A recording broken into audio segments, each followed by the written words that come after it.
by the first riot that was called a race riot in August of '43. We closed up early that Sunday night because we ran out of ice cream. And we were just telling the customers we don't have anything. So my father said, well, let's lock up and go home. So I would have been 12 years old. In the middle of the night, we got a call from the police in Harlem saying, don't come to work tomorrow, meaning the next morning, because there are people all in your store. The iron gates on the outside have been pulled down, lying on the floor on Fifth Avenue. Don't come down, it's too dangerous. Wait till this blows over. So we didn't come, but at about 10 o'clock we thought that would be okay to go. And I remember leaving 125th Street, walking the 4 long blocks to 129th,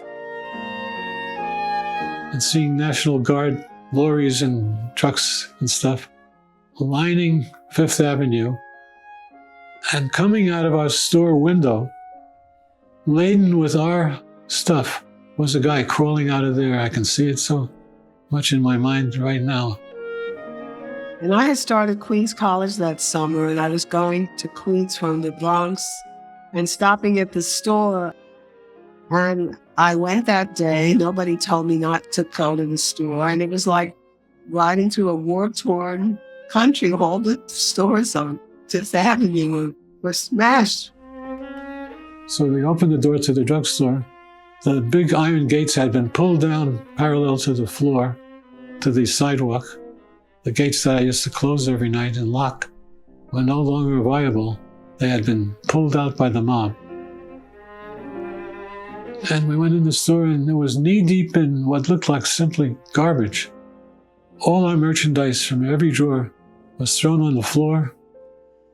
The stools were ripped out of the floor at the soda counter. That mirror that I referred to was smashed. A cash register was in the middle of Fifth Avenue. And I got down on my knees and started to see what I could salvage from that so-called garbage. So we crawled around for weeks and weeks trying to reclaim all these things. That I will never forget. Taking a tube of Colgate toothpaste that had been stepped on flat and trying to somehow get it back to its shape so it could be sold eventually. And I mentioned the cash register, and I mentioned everything that could be smashed was smashed, the mirrors, the doors off the phone booths. Not important to us economically, but we had a beautiful clock over the drug department, and people used to walk by, a lot of people on Fifth Avenue, day in, day out. They used to peek in and look up at the clock to see the time.